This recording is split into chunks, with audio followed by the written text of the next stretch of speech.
2023 has been going for a while. And I've been anticipating something for a while already now. First of all, we're gonna tell you how did last year's anticipated games go for us this year? Or didn't. Or mostly didn't, to be honest. Then we're gonna anticipate some more for this year and tell you why do we anticipate them so much. The first category for our anticipated games is going to be family game. How many do you think we're gonna match?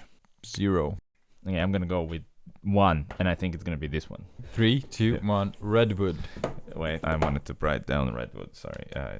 But that was my second choice, to be honest. Well, Redwood is a game about photographers, well, close to my heart, getting that perfect nature photograph. In each round you can take one photo. The game board is the circular thing, and to take a photo, before the round starts you have to choose what kind of lens you will use. These very weirdly shaped forms like triangles that you have to put on the map to see what you can photograph. But you can't do that before you pick the lens. It looks amazing. I think for a family game, it looks very inviting and interesting and different. Mine's Fox Experiment. It's the same designer as Wingspan. This has a freaking cute cover. I'll show that cover with those foxes to my family and they'll go, let's play that. That's how I know it's a family game. You're breeding foxes and the pups of the foxes have the same distinctive things that the parents had. So you're kind of like breeding them. And then there's dice that you roll and put together to create like symbols. And it looked really unique. Wingspan is a great family game that we really like in our family. And so the same designer. The theme is great.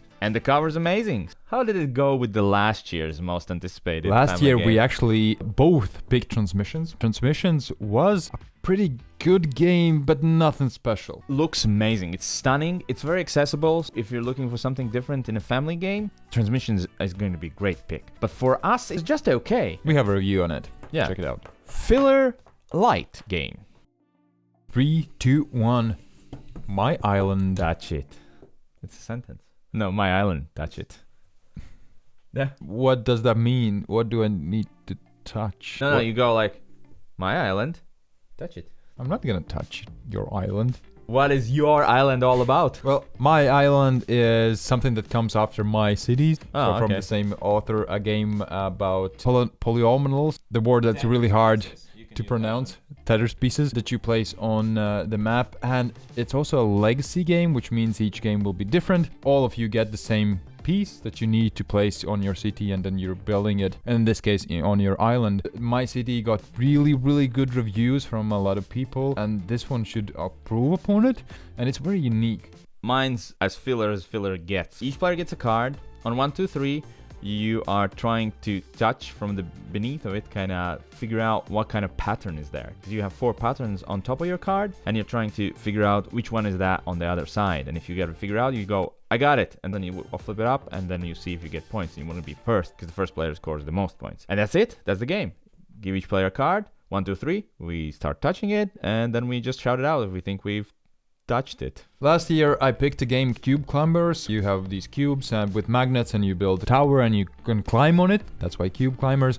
But it did not came out, as far as I know. I picked Long Shot. A great pick. We reviewed it. We loved it. Check it out. A game for 2. 3, 2, 1. Arborea. Oh, I don't know what that is. Ah, interesting. You don't know what this is as well, so what are you laughing about? 2-player war game. It's about the war of US against Mexico, where they're trying to free Texas. Correct me if I'm wrong. Still takes around an hour to play or less. I think it has the same basic mechanisms that we both really enjoy, like throwing a lot of dice and you losing all the time. I'm super excited about this. Actually, this category was the top. Stop it. Maybe you like this one. Anyway, we have to make a top 10 war games of all time list, ranking list. So you'll have to play more war games. He's just very excited right now. Come on, man.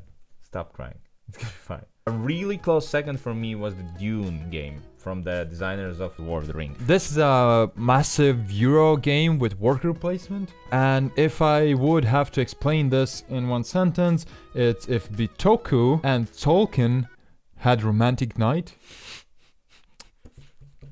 Then this would be it. Place something on the board to get points, yet you need to wait a bit for it to get stronger and stronger, and the longer the wait, the better it gets. Because Bitoku is perfect with 2 players, and this one could be our alternative. Last year on this, you picked Batman. I did pick Which Batman is a as solo game? which is a solo game. But we did review the game, and it is great as a solo game or 2-player game if you play. You played one game and then I played one game. Anyway, I picked So You've Been Eaten because the concept seemed really, really interesting. I didn't get it to the table, so I can't. I did.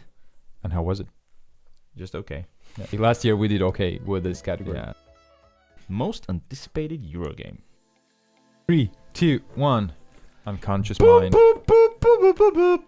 Long time ago there was a Kickstarter on this. Couple of months ago, yeah. Couple of months ago, and I sent you a link with this game, and we thought it just looks immediately really, really good. Essentially, you are psychologists. Okay, so it's a worker placement Euro game about weird dreams and psychology. Basically, you're a therapist that helps other people, but at the same time, you learn stuff, and you can write your thesis and publish your research and get points that way.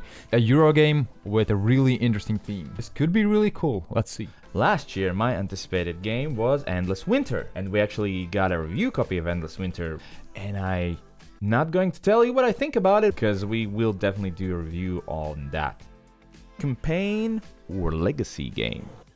3, 2, 1. Queen's Dilemma. Surprise, surprise. Yeah, my favorite story game is King's Dilemma, and the sequel to that game is coming out this year. Queen's Dilemma, already backed it. Super excited to play it. It's basically a voting game where all of you are, well, last time it was around King's Court and making decisions. Now it's gonna be Queen's Court. There's gonna be board this time where you can physically improve the kingdom. A ton of Euro-ish things that they're gonna add. So it's more of a board game, not just a voting game, but a fantastic story last time, and I'm really, really hoping that this one will hold up. I have Dark Quarter. It's from the creators of Destinies, and there's vampires and I think werewolves as well, and you're a detective. And I did enjoy Destinies quite a lot. It needed some improvements, and hopefully this is that. Still is dark, still probably not really for kids, but we'll see. Last year I picked Skyrim, which I got.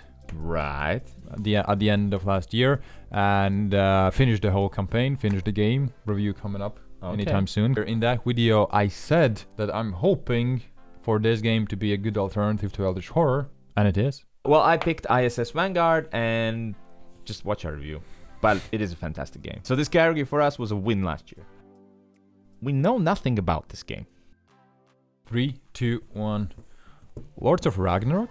Please. How do you not know anything about it? Have you tried opening internet browser? I've been kind of avoiding it just to write it here. We played the Lords of Hellas this year, and I really, really enjoyed it. Yeah. But there was some sticky thing here and there. Basically all that I know. It looked fantastic. It does look, yeah. The theme as well. Yeah. Norse mythology in this case versus the Greek mythology last time. What we know about Lords of Hellas, we're fighting for territory, it's area control. Also with these monuments, we're building monuments slowly and upgrading. There's multiple ways how you can win, so everybody's racing for different things, but in the same time trying to stop each other. Well, I recently found out about this, and I don't know anything about this. There isn't even a single picture online. It's a game also from Elizabeth Hargrave, the author of Fox Experiment and Wingspan, and this is about trees communicating with the colony of mushrooms. So you're also about nature. Like the category says, there's nothing else I know about this really, except that it's gonna be about tree mushrooms, and it's from the author of Wingspan. How was the last year about the games we didn't know anything about? I picked Where Humans Don't Belong, and guess what? There's still not a lot I know about that game. Yeah, because it hasn't come out yet. Last time there were just sketches, now it actually looks even better and more enticing than last time. So excited about that one as well. For me, the game that I did not know a lot about was Wonderland's War. I think we know something about it now. Yeah. I think I know that it's in your top 10 list of all time. Yeah, I think it's number 1. And what are your most anticipated games this year? Or maybe there are some that intrigued you from this top. Let us know which one will be your anticipated game for sure. Yeah. Anyway, thank you for watching. Consider liking, subscribing, becoming a Patreon and YouTube member. I'm gonna go now and learn some war game rules, I guess. That's ranking best war games coming up this year.